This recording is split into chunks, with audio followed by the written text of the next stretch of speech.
following podcast may contain some adult language. You've been warned. Those of you who got an invite, welcome to Nerd Prom. No matter where in the world you are, we're all Nerds International. With the hyphen.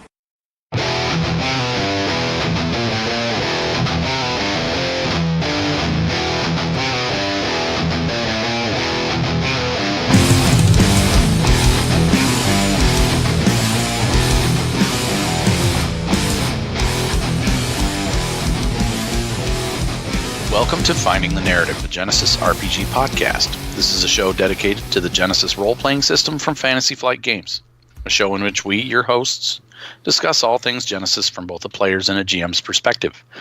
I am Tony Fanning, and with me, as always, is my good friend and co-host, Chris Holmes. How you doing, homie? Oh, I'm doing pretty good. I am doing pretty good, other than the fact that my Vikings got their ass kicked today, and they're not going to make the playoffs, but you know what? They've been disappointing us for years, so... just doesn't matter. But your Lions kind of put the smackdown on those Packers today. Which I always like to see. Always like to see the Packers lose. Sorry, Packer fans.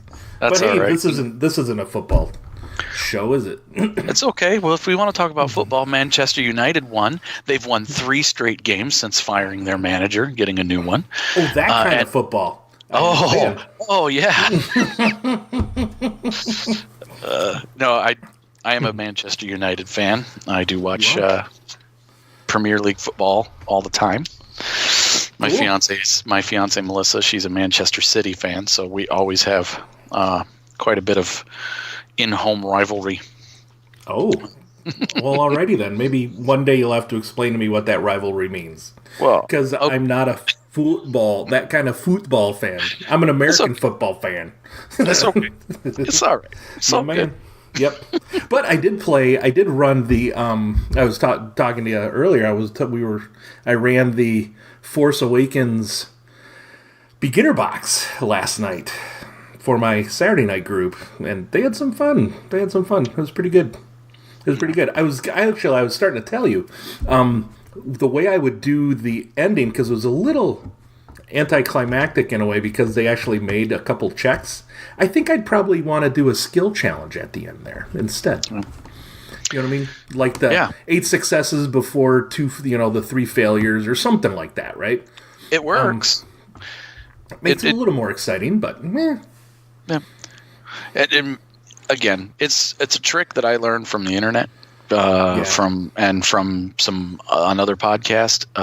They do them all the time, and I started doing them, and I gotta say, I love doing them. Yeah, I like playing them, going through, and because even though I had like maybe a sniper that's only good in heavy gunnery or heavy range, I'm like, oh crap, okay, now I gotta figure out how else I could use it, because it's coming back to me. What else can I do? It makes you think. It's good. You kind of think outside of the box that way. It's kind of cool. Yeah. So since we last recorded, we played our Star Wars game that Wednesday, and I damn near I technically killed your character. Technically, you did. That was a whole bundle of fuck up there, man. He had, 6 crits when he finally rolled the 165, I think it was? He had 6 crits. I mean, we were talking a grenade that went off in the turbo lift that I was in. That was a big one. That was a pretty big one. Because it was two despairs or 2 triumphs. 2 triumphs, dude. You double triumphed me. Yeah. I was totally going to smoke that dude, but you go in first, and I'm like, well, all right. Yeah. Yeah, and then you just like you shot him. You shot a man when he was down, literally. You just it is what it is. That bleeding out, man. Oh, that bleeding out condition was horrible. Yeah, but it got us all singing Linkin Park, so. Yeah, that's true. Yeah, we had fun with that, and then last Saturday, I ran another playtest of Primordial Machina. Invited our good friend Stefan Dragonspawn to join the group. So we had Stefan my players from my Grognard group, Dave, Jen, and Dale, and we played. Did the gaming hoe did not show up? Daryl had plans with his family. A real gaming hoe wouldn't have spent time with his family. Daryl, come on, man. No, I'm just kidding. Well, wait. Were you there?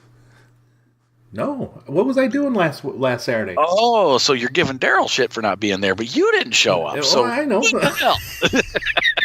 Oh no, I was saving the world, playing Pandemic Legacy Season 1, ending that. Anyways, sorry. Yeah.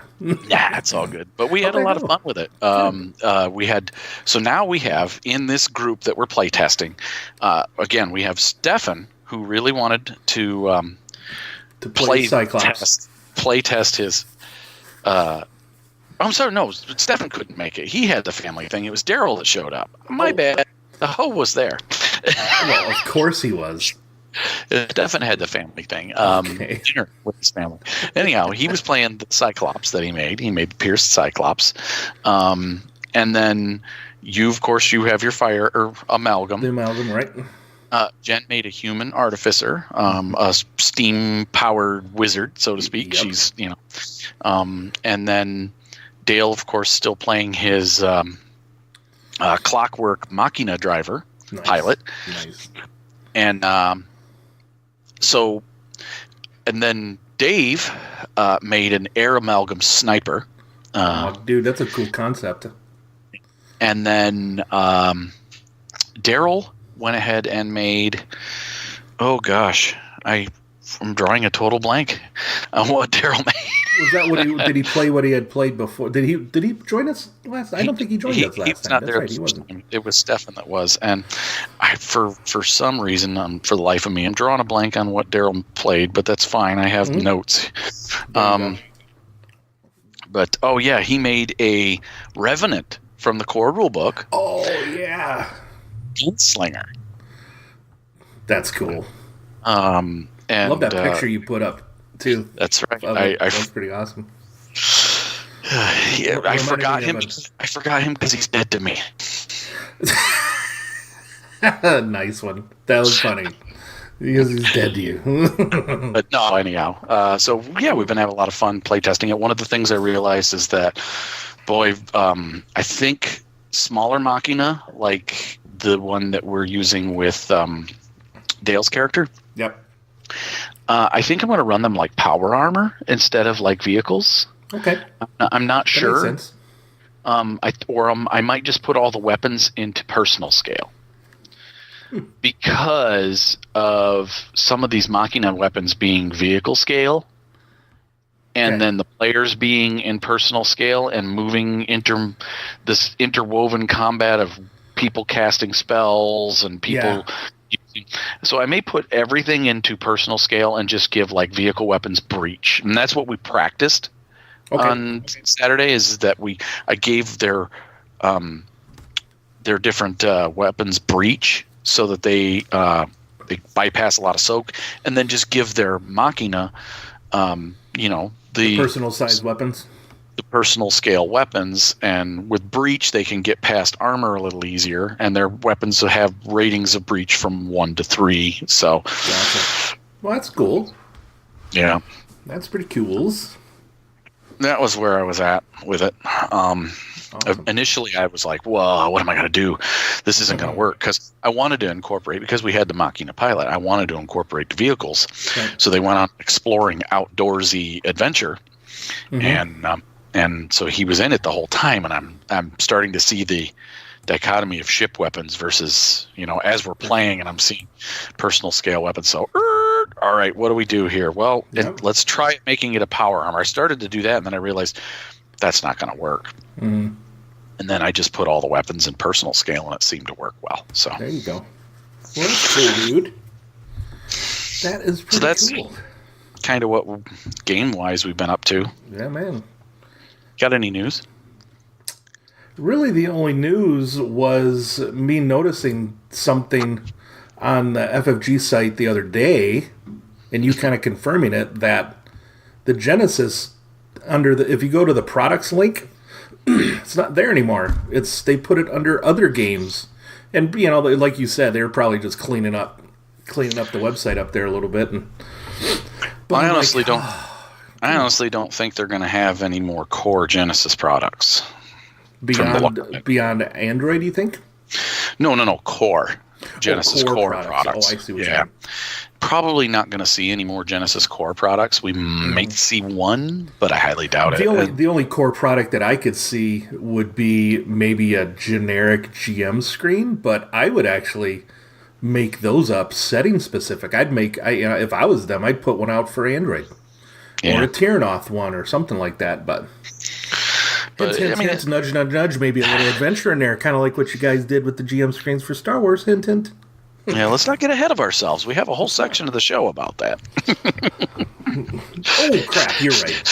Speaking of the show, this is going to be what? It's been a year just about.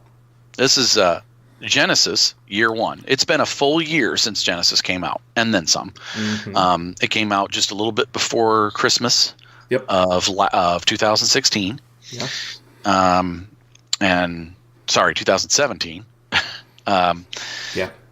And it's been just over a full year, so this show is just kind of a retrospective of what the first year of Genesis was for us. So right, and the first year for a podcast too, man. Yeah, right. Yeah. Well, I have a little bit of listener feedback. Oh yeah. This is I chose this one because Chris was awesome writing to us. It's from Chris Allen. Mm-hmm. He also goes by the moniker Blamed Cat on the FFG forums. He says, "Howdy, folks. First, I want to say you guys do an amazing job, and I absolutely love your podcast." What do you say to that, Chris? Thank you, dude.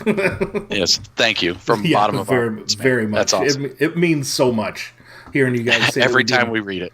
Every time we read it. Yep. Okay, now on to the question. I've got a new player in my group that wants to have a Native American Pathfinder type with an animal companion. Can you help me out with that? Source is the core rulebook, page 77, the animal companion talent. Her companion is an owl. What I'm struggling with is how to stat out her animal companion, or if I should represent it in a different way. I've seen some people on the forums suggesting not to stat out the animals, but to give the player boost die or enemies setback die depending on the type of animal companion and what they're doing in situations. I spotted an animal-esque adversary on page 157, the clockwork animated automaton, a rival. Is that too powerful? For power reference, we're also using the Terranoth rulebook for heroic abilities, and the existing players are at about 170 earned XP. Let me know if you have any questions, and thanks again for your thoughts. Well, Chris, you were the first one to respond to him. What'd you say? I wrote him a really long email because I just kept on rolling on with it. Basically, I let him know that that animal companion talent, it's tier 3. Yep. And I don't agree with the people saying not to stat animal companions out. All of you saying that. I don't agree with you because of this. In the middle of the last half of the second paragraph, let me read something. It says, once per round, in structured encounters, your character may spend one maneuver to direct their animal in performing one action, and one maneuver during your character's turn. The animal must be within hearing and visual range of the character, generally medium range. Otherwise, the animal does not contribute to the encounter. Hey, you need stats to do stuff. In my opinion, in order to tell your animal to do something, this is a little more than just giving boost and setback dice, in my opinion. Besides, it's a third tier. It's a tier 3 talent. You're going to be, probably 50 experience points into it at least. So I basically said, hey, take the clockwork animal and modify it in this way. Make its brawn a 1, agility a 3, intellect 1, cunning a 2, willpower 1, presence 1. Give it the brawl skill so they can at least, Mm-hmm. Give it a perception of 3, survival of 2, and vigilance of 3. give it the special ability of a flyer, and then, of course, the attacks, make it a claw or beak attack. Gave it the damage 3, which is like brawn plus 2, critical 3, and pierce 1 if you got talons or the beak, right? So the birds are very cunning, and owls are very perceptive. So that's why I put it both, not only perception and vigilance, that your heads can spin around 360 degrees. Come on, man. Yep. Right? So they spot details in their environment, which is perception, and they notice new things coming into their environment, which is vigilance. Right. So, I like the concept of this character that your player was looking at, and it made me think of this Man Tracker TV show. It's a Canadian TV show where he was on the back of his horse looking for, they were tracking these people out in the wilderness who had like 24 hours to get to point A to point B. And what he would do would look at the ears on his horse to see what direction the horse is hearing these people from. And that's what these animal companions will do for you. Will not only help with your perception and vigilance, but they should be making the checks themselves, and whatever comes out of it gives you, your character, the bonuses to, or maybe the rest of the party too. But nice. Anyways, it would be fun, not too overpowered in my opinion, and it's all about having fun. So right. And I just added a little bit about a couple things. One, I think what people's reluctance is in this is basically it lets a player roll 2 sets of dice on their turn, because your animal acts and you act. And one of the things that you can do as a GM, but you have a problem with GM, is a lot of people have a problem with larger groups, especially, bogging things down. So in a small group where you have 3 to 4 players, this really doesn't come into a play much. And unless the players are getting upset that you're rolling 2 sets of dice often, one way you can alleviate that is to let other players roll for your animal companion to share the extra roll. That's one way. And then another way is just allow it to affect a lot of other situations with this boost dice and setback dice. Those are ways to do it. Now, that's if you're dealing with larger parties, or if you're dealing with a group that doesn't really care or doesn't really like the fact that you've got someone with an animal companion. If everyone at the table is cool with it, and the animal is part of the party, then it's no problem at all. I've seen a system with animal companions.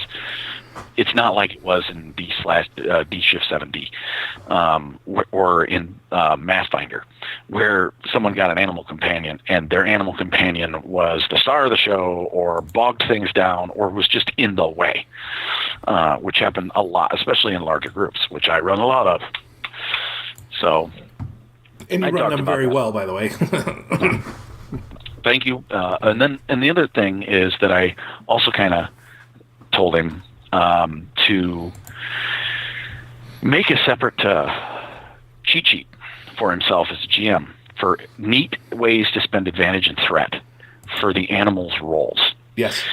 That gives that animal character and endear that character to the party as a whole. Unique ways to spend it.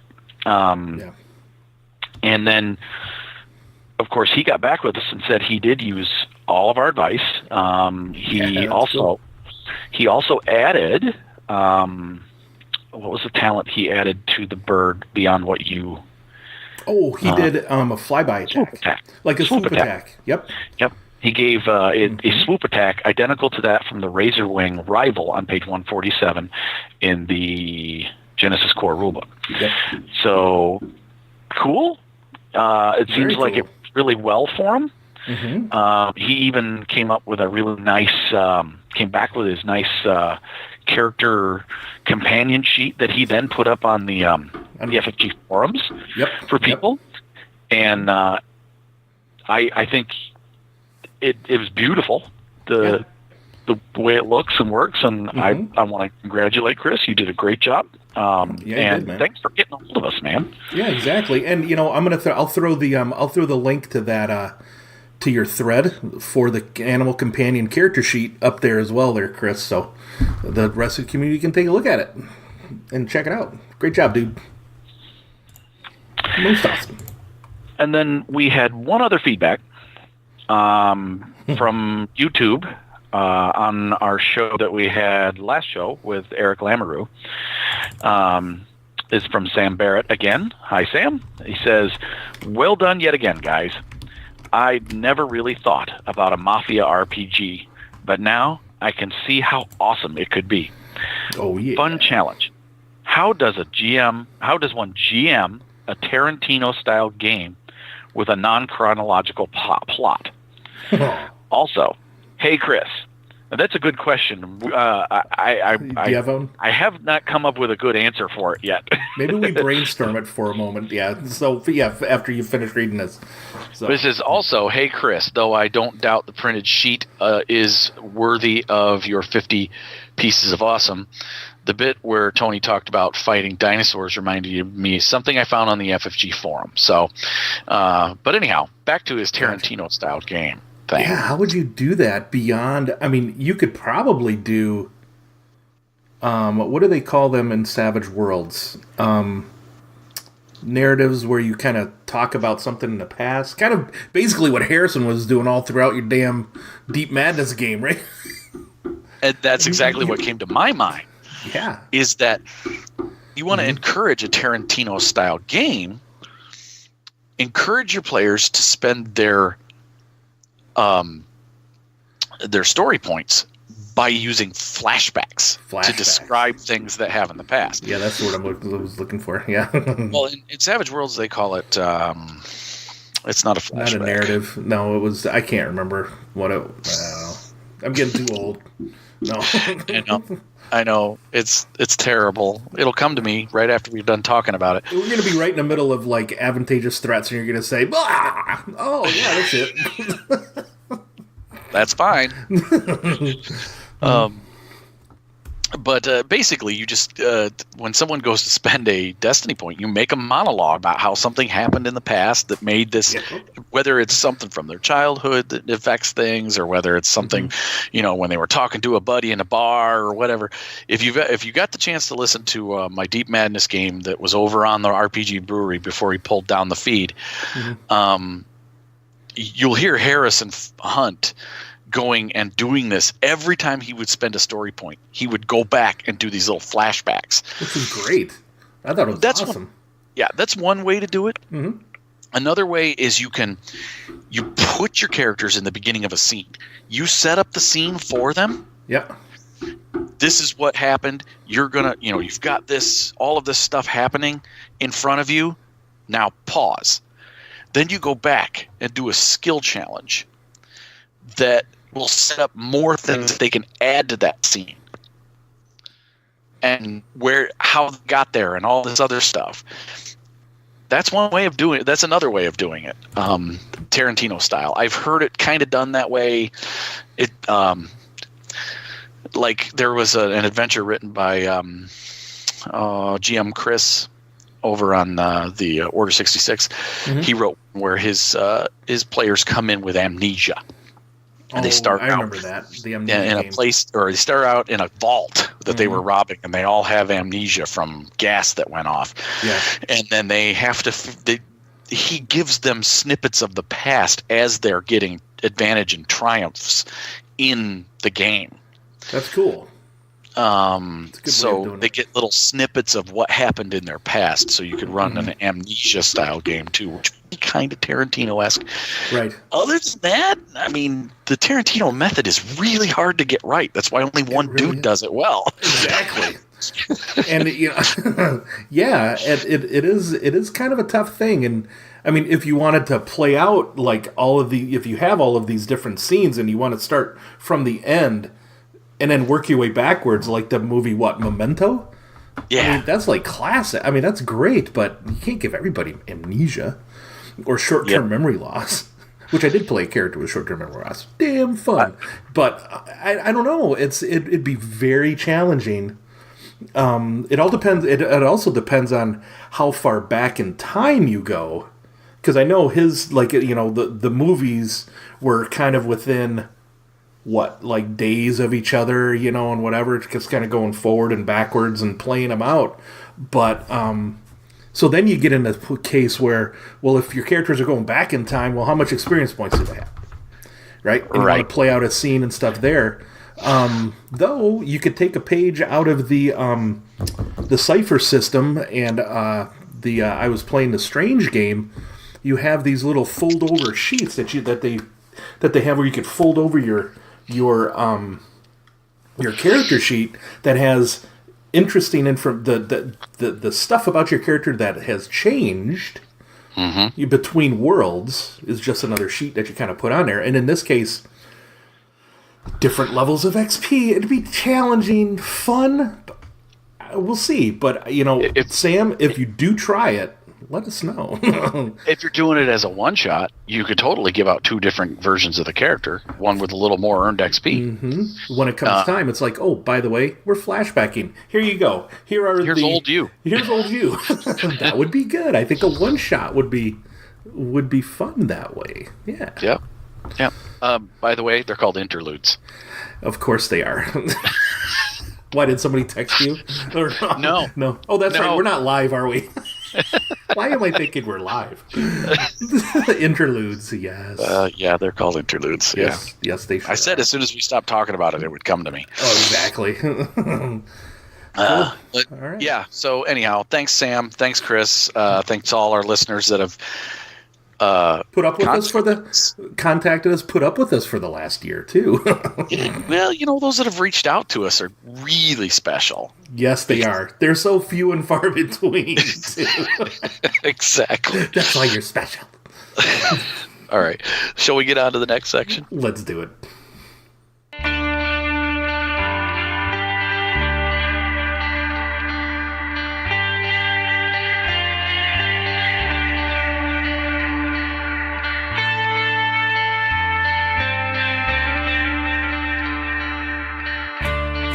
Okay, welcome to 50 Pieces of Awesome. This is where Chris goes on the internet and searches and finds something for all of us. Now, this time you did not have to search very far. No, I didn't, because I did not read the rest of Sam's message. Which spoils it, yes. So Sam Barrett on YouTube, his last thing was, Tony talking about fighting dinosaurs reminded me of something on the FFG forum. Check out the Dinosaur Cowboys setting posted by Jared D.W.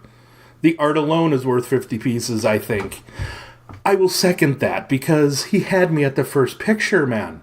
Holy crap. Yes, Jared, this is 50 Pieces of Awesome. That's made my Christmas. It's called Dinosaur Cowboys. The first freaking picture is like a wagon train, a bunch of dinosaurs. There's a Stegosaurus with fucking kegs of beer hanging off of him.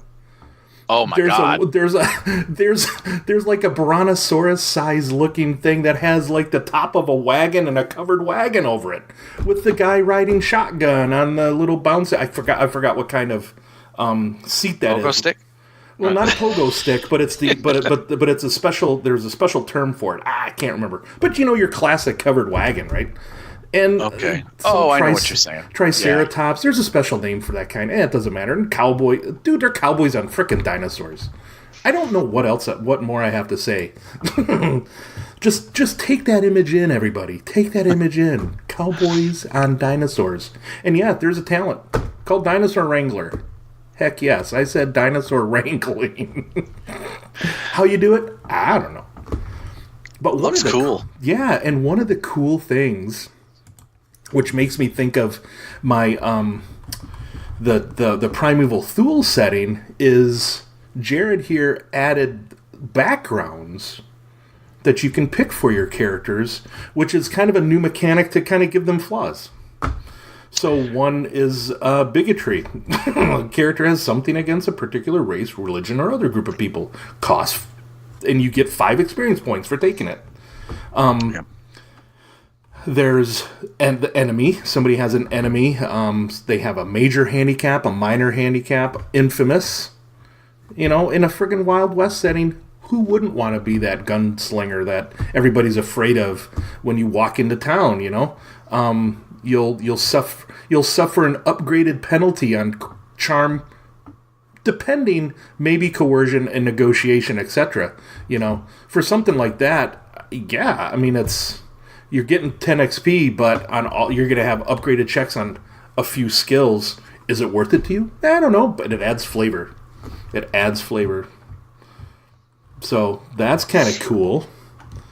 And okay, this is something that he added. It's called so for mounted, because you're mounting a freaking dinosaur. He added a stat. Each mount has something called orneriness. I know. Isn't that the best? And that is great. You upgrade it, whatever the orneriness rating is of your dinosaur. You upgrade your riding check by that many. And raptors have an orneriness of 2. Theropods, i.e. the T-Rexes, have an orneriness of 3. Yeah, I totally love that piece of art at the bottom of page 19 on this thing. Under orneriness? Of the heavy theropod. The T-Rex? Oh my god. The T-Rex with a Native American in full headdress writing on it. Oh my god, that is so cool. And the T-Rex has like paint on it. I know. It's so cool. Isn't it though?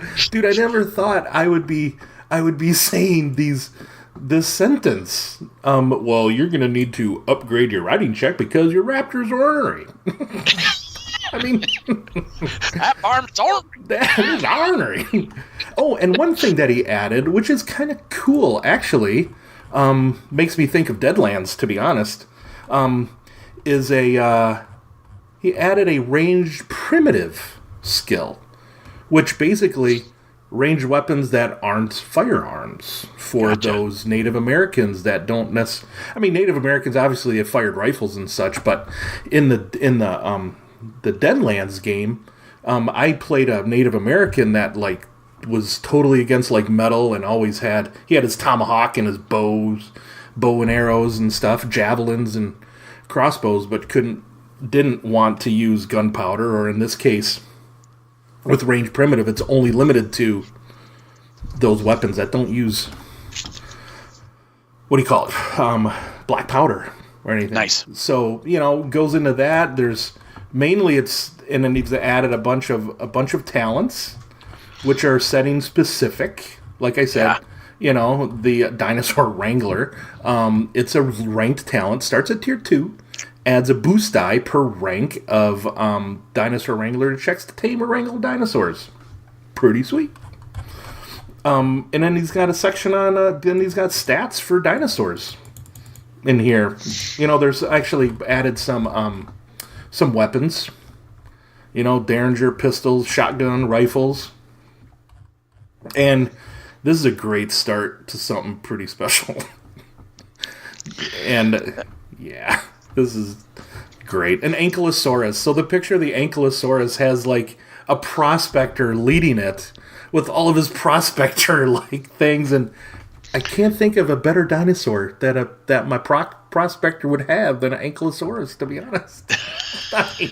That's good shit. This is good shit, man.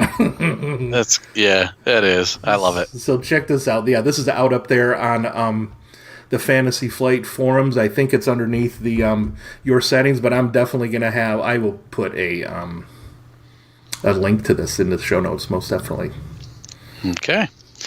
Well, Jared DW over on the Fantasy Flight forums, we award you 50 pieces of awesome. Not just from me, not just from Chris, but also from our fan Sam. Yes. You get 50 pieces of awesome across the board. Mm-hmm. Well done. Well done. All right. We ready to move on to the next section now, Tony? And get into the meat of this thing? Show.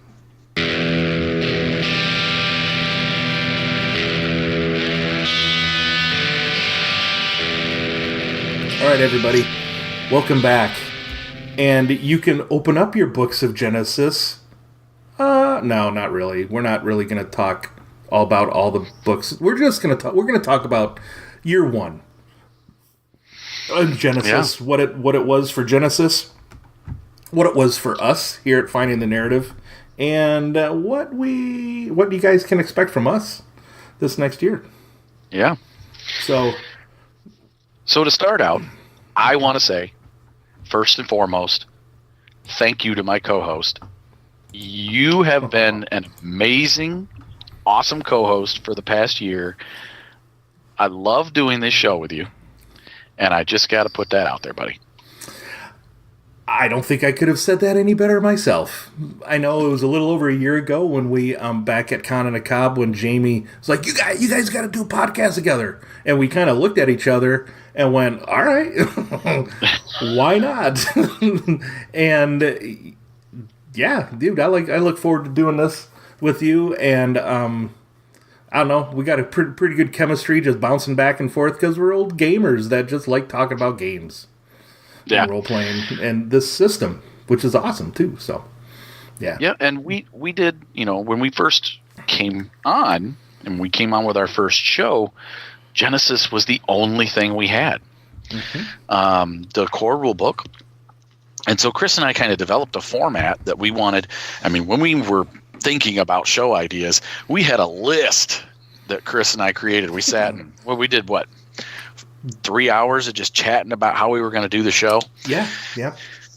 And came up with all these notes, and we had just, we're going to take one episode to do this, and 5 episodes to go through talents, and one for each tier. And it turned out that we didn't do hardly any of that. In some ways we did, but not as detailed as we were starting to go down. Because we're this is going to be... We came up with 50, 60 show ideas. We're like, dude, this is going to be 3 years before we get through this. Nah. Let's just... Well, and I think also if we'd have stuck to that original format, we probably would have bored our listeners to tears. Reading the book, I think it would have... because we were thinking, we're going to go through each and every talent and read it and then talk about it. And it's like, why did we think that was interesting? Because we're noobs. We didn't have a clue. But then, we did. We kind of went through every section of the book individually as sections go. Pretty much. We kind of did an episode for each one of those. Mm-hmm. We didn't overly focus on some areas. Some areas we completely skipped. Right. I didn't notice that we skipped over creating races until we did our race show for our. Well, exactly. We got feedback. We got an email, or so we got feedback from somebody saying, "Well, how do you create a species?" And we're like, "Well, duh, we went over it." Oh, wait a second. No, we didn't do a special show for it. So that's coming up next year. Yeah, we'll do a show just talking about, how to tweak your not adversaries, but your the species, races, call them what you will. Species and archetypes that you're going to for your game if you're making a new one. Mm-hmm. And then, maybe we'll go over, because we never really went over the different setting rule changes other than the horror one for our Halloween episode. But the setting rule changes for superheroes and the setting rule changes for other things. Initially, I was going to cover all that when I went over, my Hellgate setting. That was one of the things. But that went the way of the dodo, as, my players really kind of lost interest in it. And if the players aren't interested, I'm not going to run it. So I quit trying to do the thing. And then you and I started deciding we were going to do our own world. Yep. And we started working on our adventure for Middle Earth too, or something in between there. Yeah.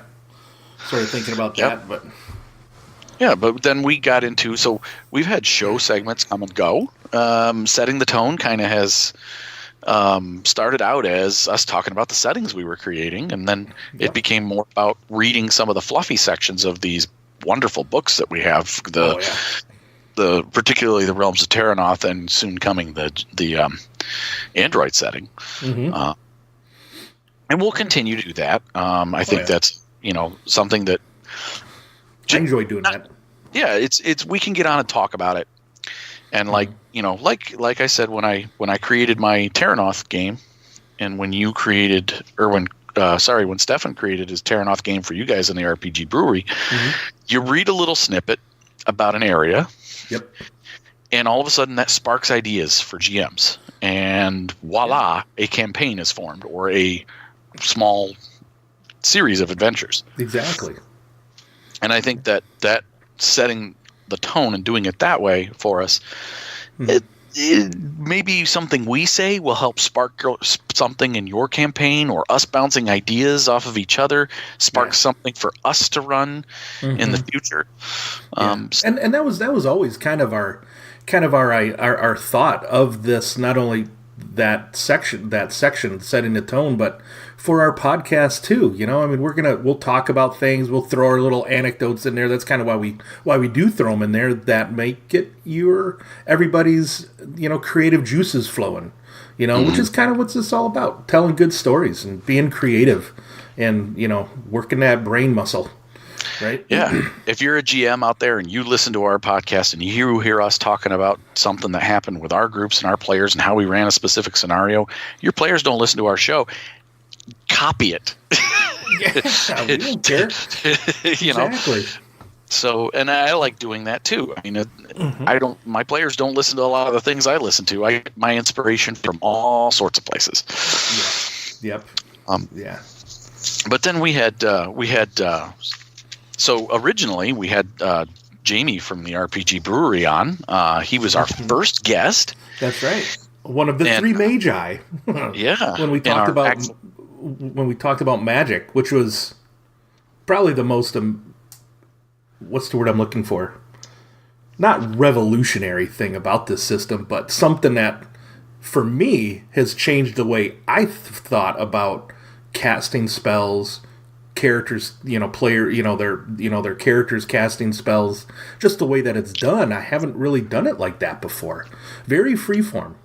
It's revolutionary, I think. It was a new idea, a new concept. I think that was why we did it in our first show. I mean, we had our episode 0, our introductory episode.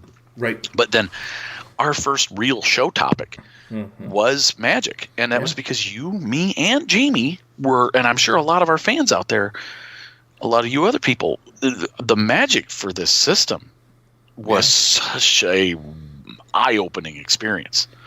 Yeah, absolutely.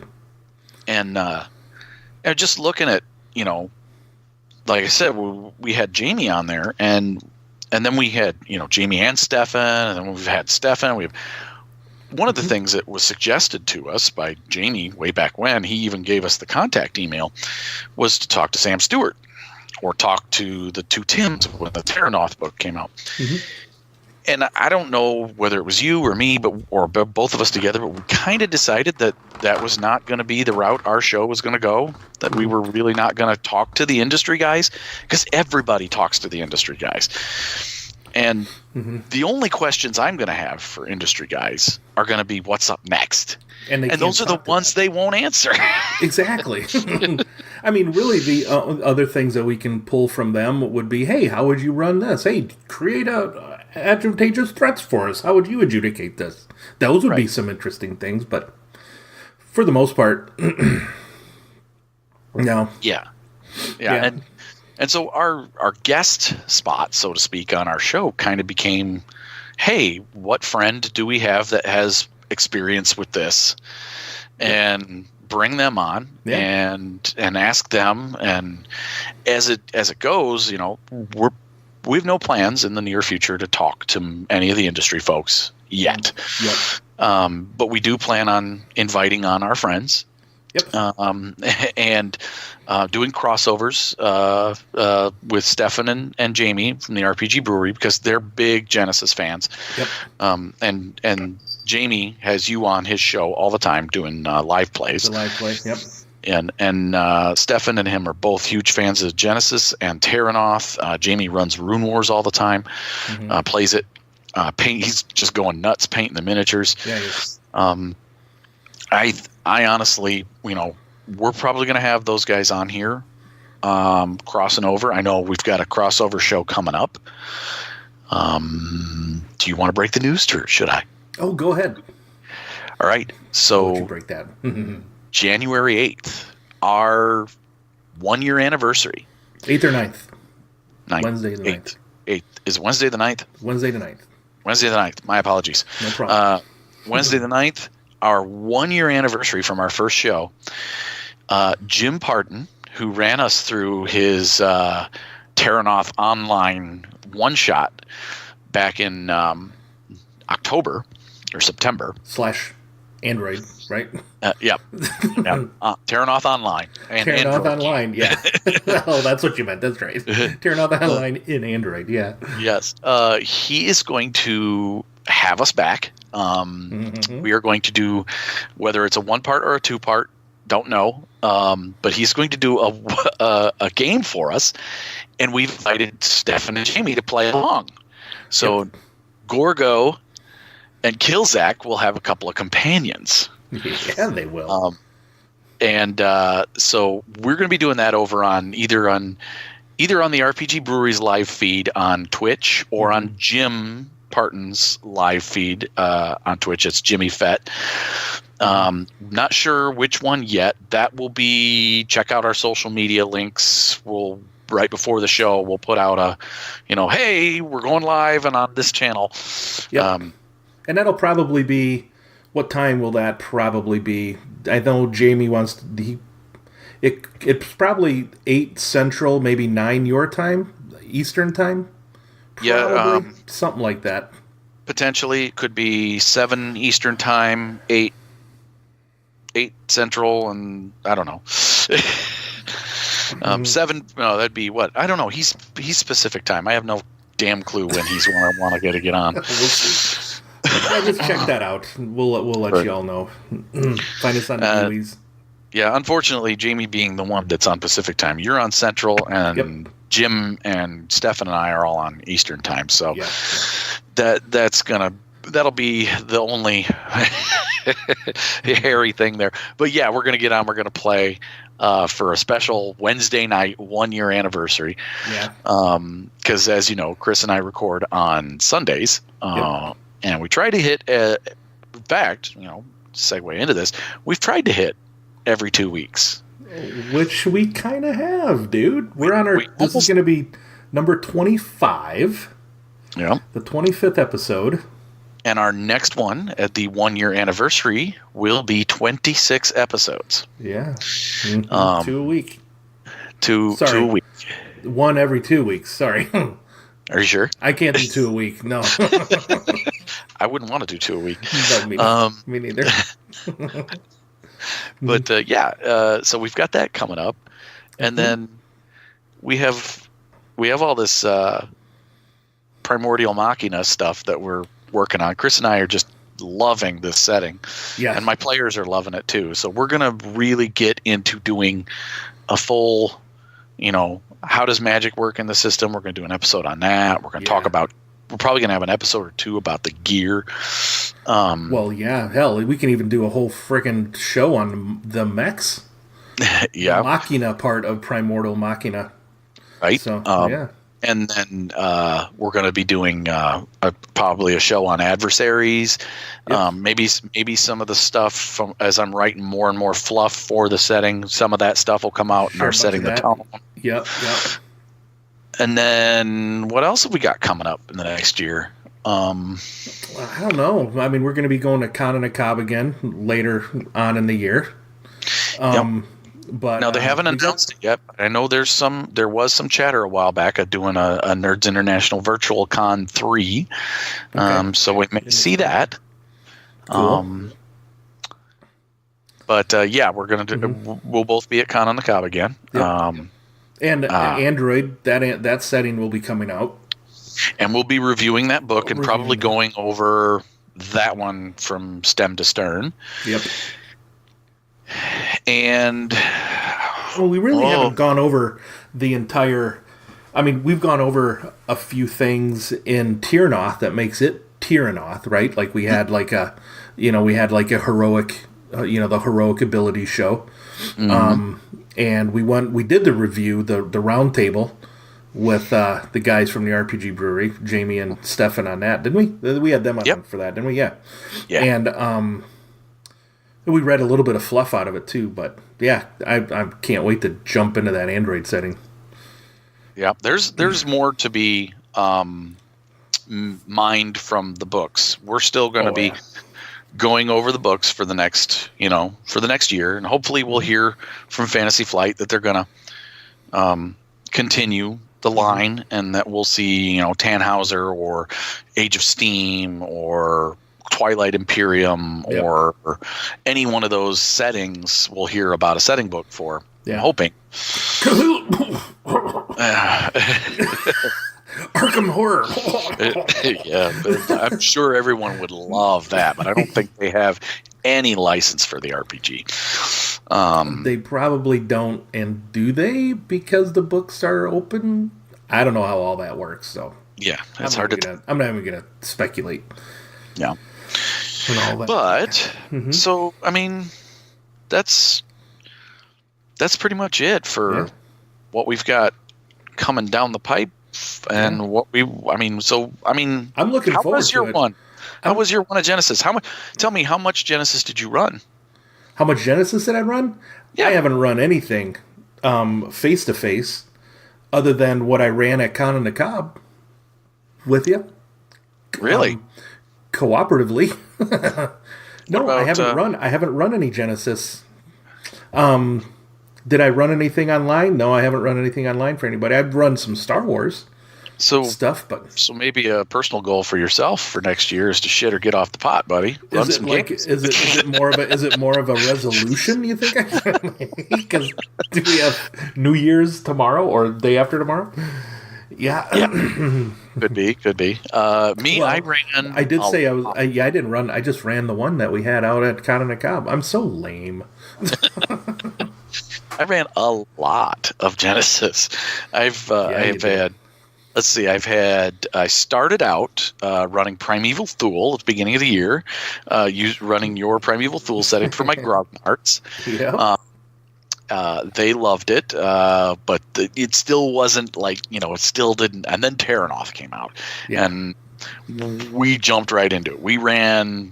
I played in that. Yeah, now I've played a lot of Genesis. Yeah, because you've run a lot of Genesis. Yeah, every time I run it, you're usually at the table. Yeah, well, and Stefan ran his Terranoth game too. That on the RPG Brewery. That was a lot of fun. Yeah. So, and we did the Middle Earth one that we did for our Con on the Cob. And you ran Deep Madness twice. You ran it for the that was Nerds International Con, the virtual con. And then you ran it.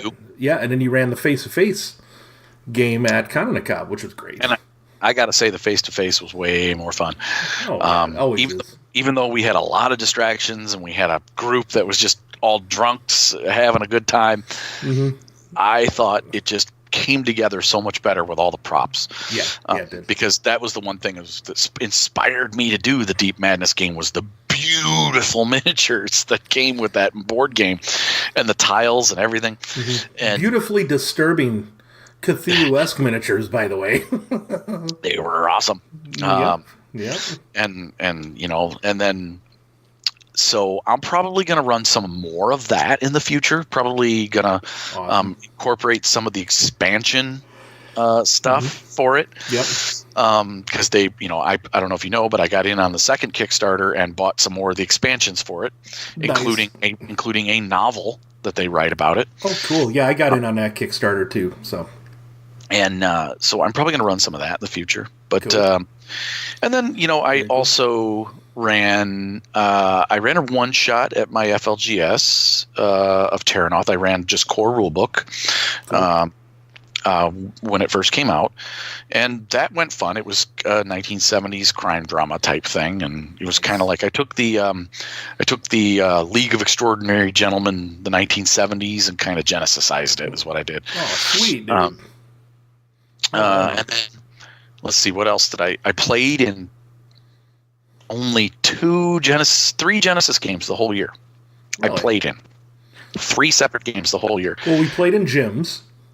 The first one I played in was Jim's G.I. Joe at NIFCon 1. I wish I would have played in that. His Oh my Real God. American Heroes setting. I played in that, NIFCon 1. And then the He had a dinosaur in that one, didn't he? He did. Dinosaurs are A T-Rex. I don't care how old you are. Dinosaurs are cool.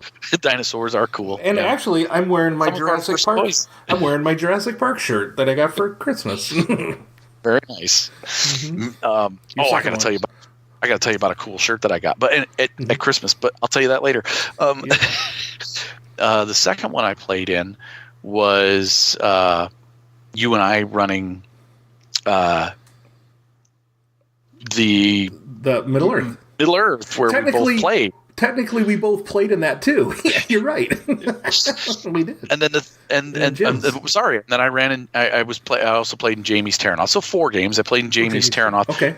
Because I never actually read the adventure that they ran at Gen Con, so I was able to play in it when Jamie ran it. And so that was fun. And then I played in Jim's Terranoth Online for us. So I only ever got to play 4 games all year long. Right. So I kind of feel like on the player side that I'm missing out, but not really. Because I love GMing. Yeah, I know. I know you do. Yep. But I plan on playing some more next year. I'm going to let you GM on our Wednesday night games that we play. I appreciate that. For a while. It's something. Whenever you figure out what it's going to be. I have no idea. We've talked about you doing the Expanse or running Android or something like that. That's one thing that I was looking forward to, is getting that Expanse, because I went in on a Kickstarter on that, and it's just a fluff. Can't wait for season 4 to come out. I don't know when that's going to be, but still, great show. It could be very, very cool to run into. Flip and burn, baby. Flip and burn. Right? Yeah, and I'm personally going to probably run a one-shot sometime, whether it's for NIFCon or whether it's for our, the mixed groups or whatever. I'm probably going to run a one-shot of Aliens, or maybe even a small group, small campaign, 3 to 5 adventures of Aliens in Genesis, because I love that supplement that's been done on the Fantasy Flight forums that someone did. Yep. I absolutely love that, and I'm intrigued to try supers. I'm still intrigued to try doing a supers game in Genesis, and I'm hoping at some point when I do kind of actually start looking at doing it, that we'll get our good friend Uncle Jay come on the show and talk supers, and that'd be cool. maybe share notes with me. That's right. That Genesis virgin him. But he's a big supers fan, and Uncle Jay is everybody's favorite uncle now. Yeah, you're his favorite. I'm his favorite. We're all his favorite. But I don't know, because I'll tell you one. Have you ever heard of the Scrapers game? No, I have not. Okay. Scrapers was a crossover for Heroes Unlimited and Rifts, written by Palladium Books back in around 10, 15 years ago. Okay. It was a crossover world for both games, where you could play Heroes Unlimited, and took place on another planet. Mm-hmm. You play as superheroes who are freedom fighters against your alien oppressors. And you're in a planet where there's 3 different races living on the planet. Of human types, and it was a really intriguing game world, and a lot of intriguing fluff for the game. So I've been bouncing around the idea of possibly maybe someday doing like a Scrapers Genesis. There is you saying that reminded me of a Kickstarter that I backed called Capers RPG. It's superheroes in the 1920s, in the flappers, in the time of Prohibition, the Roaring 20s. The Roaring 20s. And it looked pretty cool to genocize, to be honest. So kind of like Batman Noir. Yeah, there you go. Yep, absolutely. Or Spider-Man Noir, if you're looking at basically a superhero noir comic. Yes. Any one of those, That's cool. Mm-hmm. Yeah, that could be kind of cool. Yeah. So, these projects as they come to fruition, obviously, if any of these stop being brain farts and start going on paper, yeah, exactly. then, you'll hear about it here on the show. But I'm really looking forward to continuing to do this, man. Dude, me too. I'm so looking forward to the next year. I've had so much fun doing this. And I think it shows because we've gotten the good feedback and great feedback from people, and that we've inspired them. A couple listeners said, "Hey, we've listened to your show. I've learned how to play the game, and now I'm running it for my group." And that's just kind of why we do it, right? Right. Exactly. Yeah. So, do you want to do a little bit of setting the tone too? Yeah, let's do it. All right.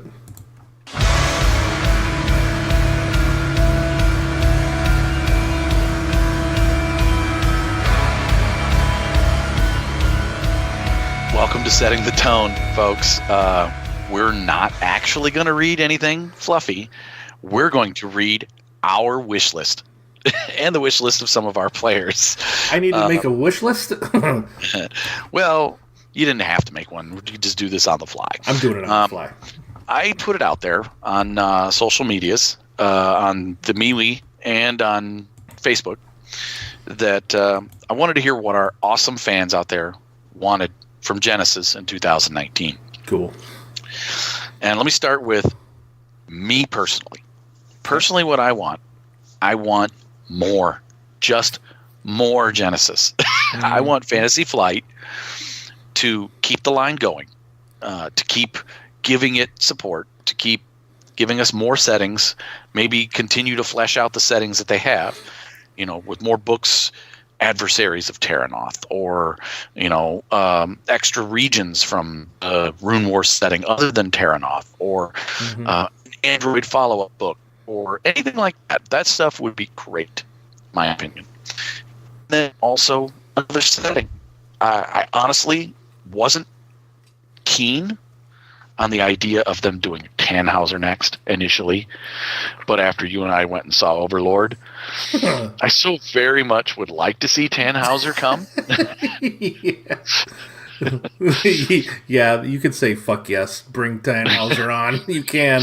Yeah, I could say Tannhauser would probably be my number one setting of theirs that they have intellectual property wise, or even Keyforge. I wouldn't mind seeing a game happen in the Keyforge universe. I'm not familiar with that. I know that was their new card game that came out, right? Right, and they've got online fiction for it, and they've got the world's got some fluff to it. Cool. I don't know how much is out there, but it would be interesting to see, something in the Keyforge. Okay, well, that's for me. What about you, Chris? You got anything? Beyond what you just said, not a whole lot. I'll second that. I want them to make more stuff. FFG to make more stuff for Genesys, the official products, right?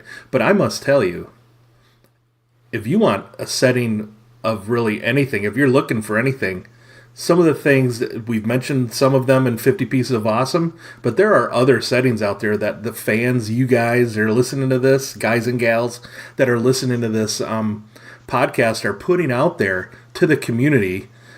Keep doing it. I want more of that stuff, I mean, it's great. I love looking at that. Well, we need you to find something to give 50 Pieces of Awesome to every show. So, yes, I fans. do. So, yeah, I mean, there's plenty out there. Keep putting it out there. And we got our bags of 50 Pieces of Awesome waiting to be handed out. I just have two words to say to you, Tony. Dinosaur Cowboys.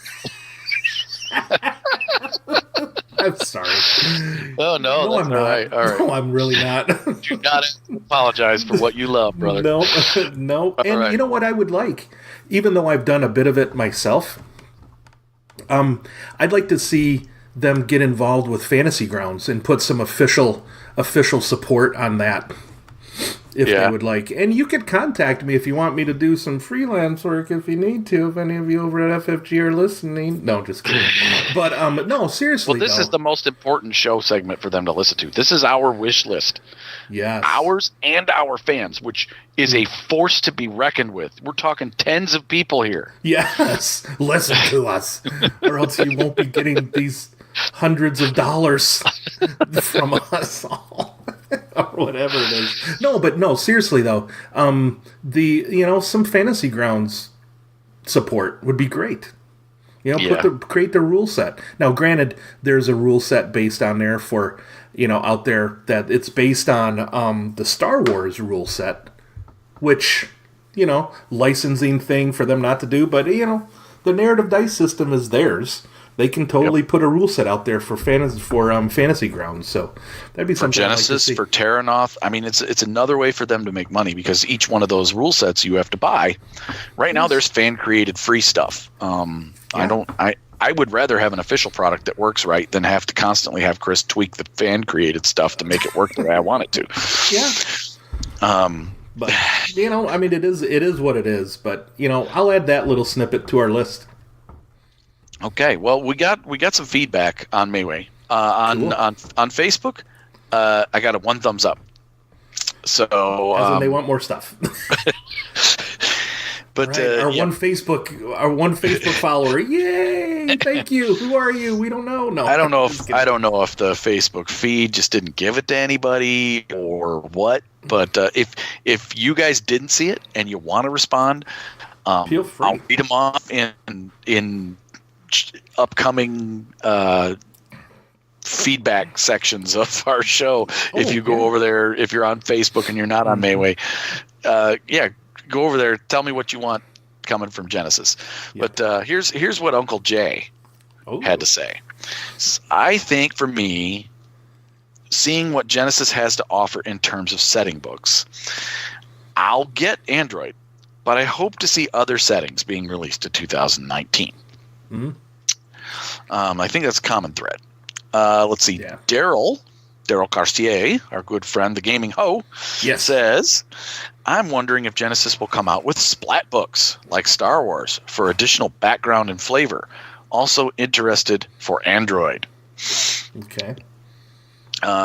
Splat books, just maybe a small book. The thing about the core rule books, they're 300 plus pages. These core rule books are Genesis core rule book is 260 page or 255 pages long, 254. Yep. Terranoth is 260. Android's bound to be around 260, 280. I would think so. Yeah. I think it's the splat books that come from FFG for Star Wars are only like 100 and something. They're like 150 pages or less. They're they're less expensive, but they're a little more focused. Yep. It would be cool to see that kind of stuff occur for Terranoth and for Android. I agree with you, Daryl. Yeah. And then John Henry says, fan content has been amazing. Official content has been underwhelming. Is one book a year really what we have to look forward to? Well, this is year 2, and we haven't gotten but one book this year, which is the Terranoth setting. We got the Genesis core rule book back in 2000 at the end of 2017, like Tony said. Android should be coming out within the next couple months, but they haven't announced anything coming up, splat book wise, or their next setting. Right. So, not sure. Yep. Yeah, I agree with you, John. It's been hard to create a show around a system that isn't getting a tremendous amount of support. I know it's easier for other people who have their shows about game systems that have Kickstarters every 2 months, a new Kickstarter coming out, or game systems that have the Starfinder folks. I mean, Starfinder came out at Gen Con and they already have 5 core books for the setting. Yeah, they do. I just spent $100 on that setting yesterday. But those, we're talking we're talking the difference between Paizo and FFG, and then they're different. They're different companies. They're run differently. But I honestly, I wish Genesis did get the attention that they're giving their L5R game. Because L5R premiered at Gen Con, and I just picked up the second book for it, and 2 more have been announced. They have an adventure coming up, and they have the Shadowlands, I believe. Yep, yeah. And they came out with a box set for that, and they came out with a GM screen. What would be nice? Yeah, what would be nice would be a GM screen for Tiernoth, an adventure, maybe a couple of adventures. I know they did the free adventure from from Gen Con a couple of years ago that they put out there. But a nice mini campaign, if you will, adventure. one of their longer. Not like a one shot, not necessarily a one shot. Something that'll take maybe 3 or 4 sessions to run. Would be fine for me. Or some one shot little adventures. I don't care if it comes. I don't care if you could buy it right from FFG site, or if you have to go to RPG Now or what's the other one? RPG Now was the one. Drive-through RPG? Is that the one? Drive-through RPG. Yes, thank you. Yeah. If you go there, even if you're doing one shot or short campaign adventures, you don't have to have them in print. You can just put them there. Throw the PDFs up there. That would be great. Yep. So then also we have Stefan Dragonspawn said accessories such as GM screen, reference sheets, adventure generators. Any of that stuff would be good stuff. Matt Stark came back with, other than Android, nothing. FFG's support of the system has been a little lackluster at best. I would look forward to much needed improvements to product support. 1 book a year is astounding for a company of this size, and he's been very disappointed so far that there's not even a GM screen for the game. And that's kind of a common thread. I think a lot of the players of Genesis out there are a little frustrated with how little content we're getting. Right. And I think that kind of stems originally from the fact that I don't really 100% think Genesis was something that they thought was going to take off as huge as it has. Maybe they just weren't prepared on the front side with the amount of, to give the amount of support to the system, or maybe they're seeing different numbers from what I'm seeing. But the fan community continues to grow. And I talked to my FLGS, and every time the books come in, they sell out. They just restocked their shelves out at FFG. I just went out there earlier yesterday. They had, they filled up their shelves with that and the dice and everything. So, hopefully they're seeing the numbers and they're going to throw some more support at it. If they're not, maybe they'll listen to us and hear, a little bit of the frustration in some of our fans' writing, and hopefully say, we're going to scratch your back, guys. We're going to give you 2 books this year. I'd hope they'd come back. We're going to give you 3, but still, I'll take 2 books. Yeah, 2 books in 1 year would be awesome. GM screens would be. I don't use mine face down. I lay them flat, but I use them because I put my NPC slots on. I have like index cards that I kind of fold in half and just kind of put on the GM screen and have my NPC slots. Hey! We're not playing the index card RPG here, buddy. No, we're not. We're playing Genesis with index cards. Oh, you mean you can use index cards for other games? Yeah, exactly. You sure can. Wow, and so just write PC, NPC, or baddie, or whatever you want. Loser. Or it doesn't have to be index cards. It could be different pieces. Anyways, that's kind of how I use it. No, I'm just yeah. And it's nice to have those. Yeah, it's nice to have a freaking critical chart in front of you, doesn't it, Tony? When you start critting the character like the 6 crits. Yeah. I'm still bitter about that. No, that's okay. I know you probably cried in your beer after we hung up the call that night. No, because it was a dream sequence. Oh yeah, we went into that Sith temple and it was all a dream. It was all a force vision or something. Yep. But it was pretty damn cool.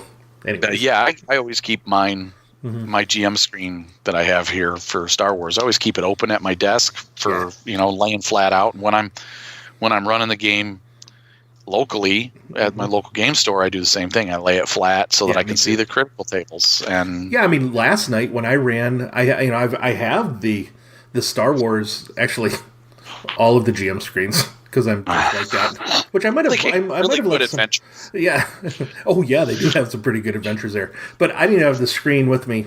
I just because I was running a basic game and whatever. But still, I had, though I did have that RPG mat, which is cool. So yeah, hey FFG, you got to make one of those role playing mats for Genesis. There we go. That's a great wish list item. I like the Star Wars one. A Genesis one would be cool. Yeah, I used it last night. It worked fine. It worked good. And I know Jamie. He put out his he had a mat that he kind of created, and I think Stefan might have made one too. Oh, and my one of my did them on 8.5 by 11 paper, but one of my players blow it up. One of my players last night, Kyle, he made a cheat sheet, kind of a Venn diagram kind of cheat sheet with the with like the success and triumph, kind of. Kind of overlapping, and he had circles on each side of the paper. And when he was first throwing the dice down, he'd move them to the circles to say, okay, here's a success, here's whatever, to kind of, just visual kind of there. And when he as long as it helped him, and then he just started when he was canceling out the dice, he turned the dice to a different face. When he canceled out one symbol on that die. I hadn't seen that done like that before. I'm like, oh, well, that's kind of cool, the way that he was counting. And I'm like, all right. So that's kind of cool. But other products. Don't need T-shirts. Don't need mugs. More adversary cards, though. Adversary cards, definitely. Those are priceless. They really are. Then you put them in the little plastic sleeves, and you have a little, dry erase marker you can write on your cards, and you're not writing on your cards if you want to make notes. And if you need that smuggler or whatever, you can put them in. Right on. All right, well, that's pretty much it. That's our wish list for next year. I mean, mine. Yeah. I'm pretty simple. Give me more than one book, Android and Tannhauser in 1 year, and maybe an adventure and a GM screen. Hint, hint, nudge, nudge. Yep. And I ditto that. Ditto. All right. Well, let's get on over to our favorite show segment. All right.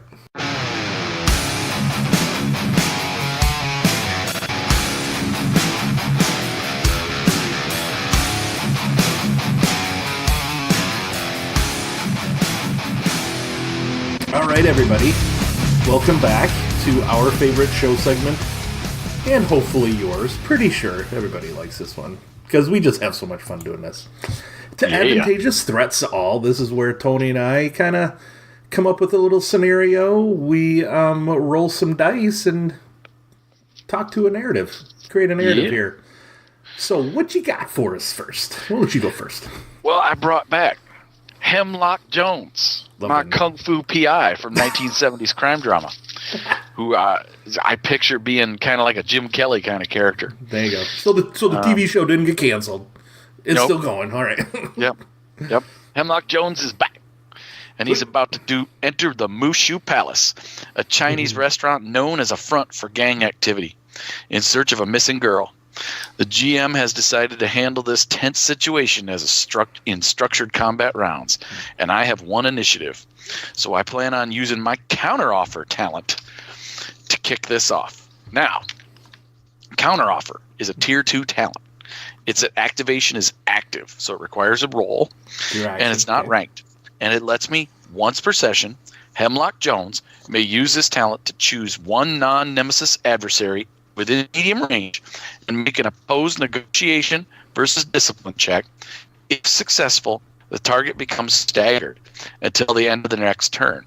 At your GM's discretion, you may spend triumph on this check to have the adversary become an ally until the end of the encounter. Oh. However, the duration of this may be shortened or extended depending on whether you're on your GM. Whether he's a dick or not. No, I'm just kidding. Feels your offer is appealing to the adversary or whether your character follows through on it. Sweet. So my negotiation is 2 yellow and a green. I have 3 in presence and 2 in negotiation. Mm-hmm. And I'm using the stats for the gang leader. Okay. On page 134 in the core rulebook. Okay. And I pick out somebody in the crowd in this scene. I'm picturing, I don't know why, but I picture this cook standing in the kitchen with a meat cleaver standing there looking like he's going to join the fight with me and these ruffians inside here, and some kung fu is going to kick off. So I want this guy on my side. Well, the thing is, this is a combat check technically, and they have adversary 1. Okay. So upgrade that sucker. We'll upgrade that. Now, because I'm in the Mushu Palace, which is their territory, you're going to give him some kind of other effect here? I was thinking a setback die for that. A setback die? Because he's got a little more disciplined because he has his he's in the middle of his Mushu beef or whatever he's eating right now. All right. Well, I'm thinking that I really would like to not have this go alone. I dropped one of my dice. Sorry. No problem. I had to pick it up. Yeah. I'd rather not go at this alone, so I'm really invested on this guy joining me. So I'm going to flip a story point. You do that. And you know what? I'm good. I'm not going to flip a story point here myself because the adversary did it for me. All right. Sweet. Well, let's roll it out. First of all, your die did not stop me from succeeding on this check. The purple die came back blank. Okay. And the red came back with 2 failure. Okay. So that cancels out my 2 successes that I had, but I still have 1 remaining success. Okay. And I had 1 threat on the setback die, which cancels out 1 of my advantage, leaving me with 1 success, 1 advantage. Oh yeah. And a triumph. Oh. My 1 advantage is left over on my triumph die. Okay, then. Nice. So, yeah, so I'm thinking I want advantage. I notice the guy with the meat cleaver. I see him. He's armed. He's kind of looking like he doesn't really want to join. He's looking to the bosses. Yeah. And I know that guy has got a rap sheet.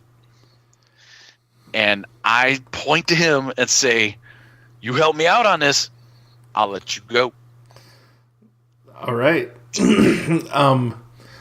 Yeah, and he kind of raises the meat cleaver, not towards you, but he's like, all right, he'll jump on your side then. All right. Instead of cutting the head off that duck, right? And is it that restaurant at the end of A Christmas Story? Maybe could be. I was picturing something like Egg Shen's restaurant or the restaurant in Big Trouble in Little China. Oh, there you go. That's sweet. That'll do. But anyhow, I would say my discretion would be that he does become an ally for you till the end of the encounter. Okay, I mean maybe you're threatening him. Use the cleaver on them. Maybe he'll just, try to knock their weapons out of their hands. Maybe he'll just back me up with some keeping this in a talkie situation. I don't know. Yeah, he'll probably do. You know what he'll probably do is right when you try and make a point, he'll like hack something and make like a really big hacking sound on the big block. Maybe to give me a boost die for that advantage. Boost die or whatever. Yeah, there we go. All right, there you sweet. go. You're like, you kind of look at him like, hey, I'm gonna let you go. I know about you, and he's like, all right. He just chops a big old lamb leg in half. Yeah. All right, cool. All right, that was, I don't know. I just kind of saw that talent and wanted to use it. Dude. I like it. All right. All right, what you got, buddy? All right. What I have is a dinosaur wrangler named Roscoe Chisholm. He has a wild raptor kind of trapped in this canyon, and he's gonna try and wrangle this sucker. What? Yeah. So I like the name because I did an internet search on famous cowboys, and somebody named Jesse Chisholm came up. Not much of a rancher, but he created this trafficked cattle in Northern America. And you know what? We're going with it. Nice. So he's kind of a cunning fella, though, because he's got a cunning of 3. He also has the knack for it talent in survival, Woo. which he has 2 ranks in. Nice. He also has 2 ranks in Dinosaur Wrangler. Yes, everybody. That's a Tier 2 talent, and he's spent a Tier 3 talent on it because, you know what? He's a Dinosaur Wrangler. He needs it. And Alrighty then. I would say, so this check is going to be, so with his cunning of 3, and I'm assuming we would use survival to wrangle dinosaurs, I would think. I was also thinking maybe riding, but survival seems, I think that's what they might have used in the Star Wars system, but we'll go with survival. There wasn't any rules set in the Dinosaur Cowboys, so, let's go with survival. And Okay. so it'll be 2 yellow, a green, and then his 2 ranks in Dinosaur Wrangler gives him 2 blues. Now, I'm thinking this has got to be at least a hard check, because it's a friggin' raptor.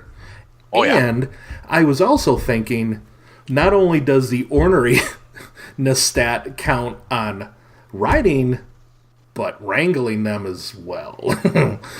And I'm thinking 2 red and a purple for All difficulty here. Sure. What do you think? Yeah, I These agree. Now, you understand what happens when you trap a raptor in a canyon. Yeah, it probably wasn't Roscoe's most brilliant move. It's got nowhere to go but through you. Yeah, I know. So throw a setback die in there also. Alrighty then. But you have the knack for it. I do have that. Oh, that's true. I do have a knack for it. So I'm going to remove that 1 setback die. I can actually remove 2, but Yeah. I'll remove the 1. And you know what? Because this is the first time ever in my life as a role player, I've used the phrase, I'm going to wrangle a dinosaur. I'm going to flip a story point. I'm going to flip the story point. I love it. My character is going to wrestle a dinosaur, wrangle a dinosaur. What do you think? Do you want to flip one and make it an even 3 red? Oh, no. I think this is a great pool as is. I think I'll leave my story point alone and use wait it for later. That's right. All right, Roscoe.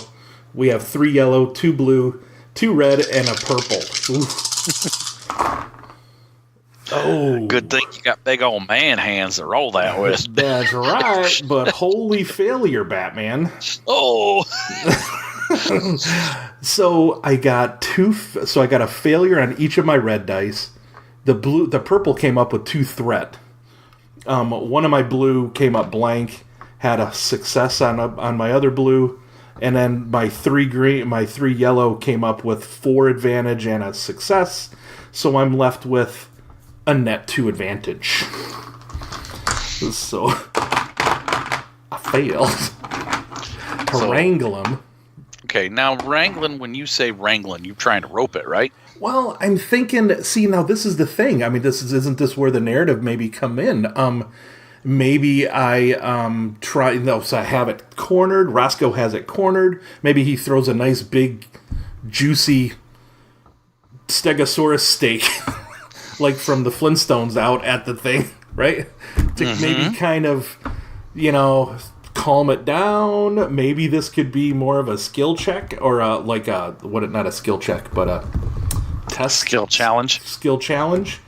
And not doing so good.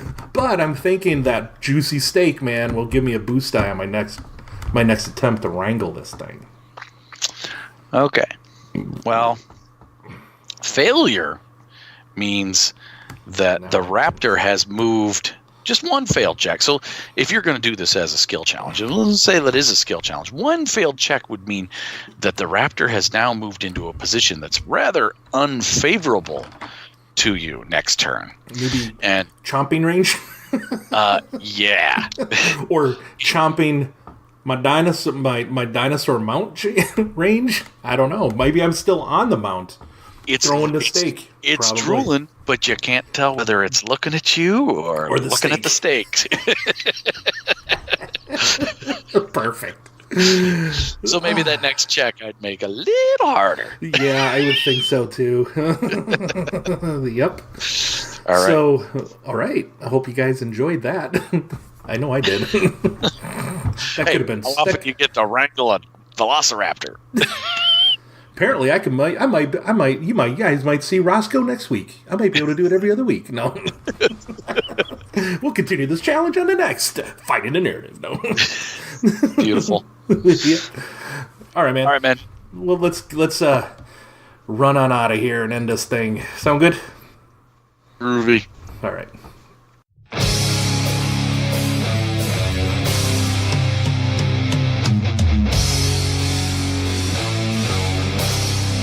All right, everybody. Well, that was year 1 of Finding the Narrative. Right, Tony? I think we could. This is our last show of the year. Yeah. It is. It's almost sad to say goodbye to 2018. Almost. But I'm looking forward.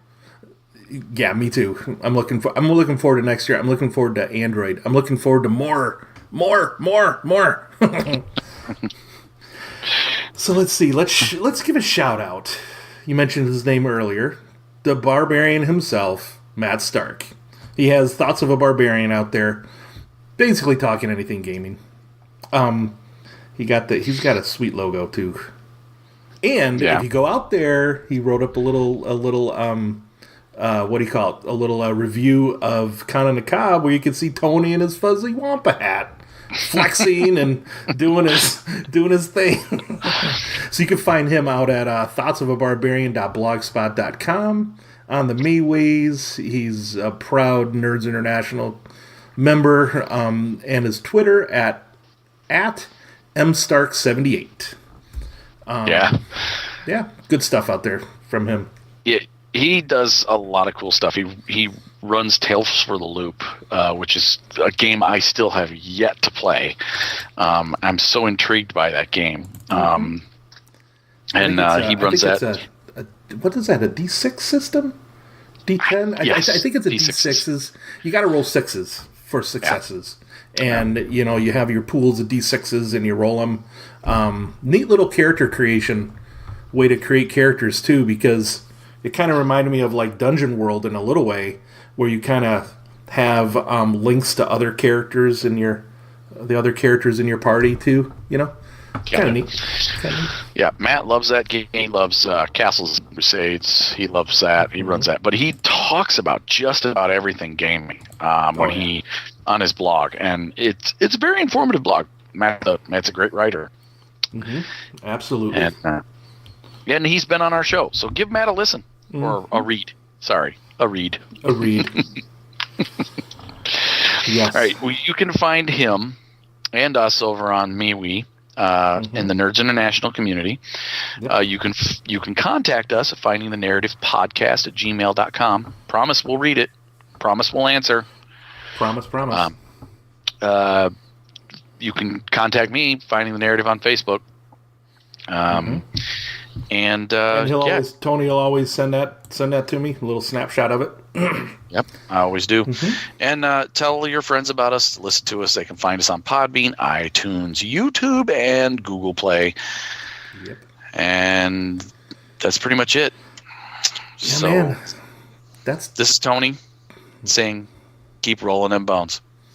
And this is Chris saying, remember the rule of cool and just have fun, everybody. Goodbye, 2018. Adios, and Happy New Year.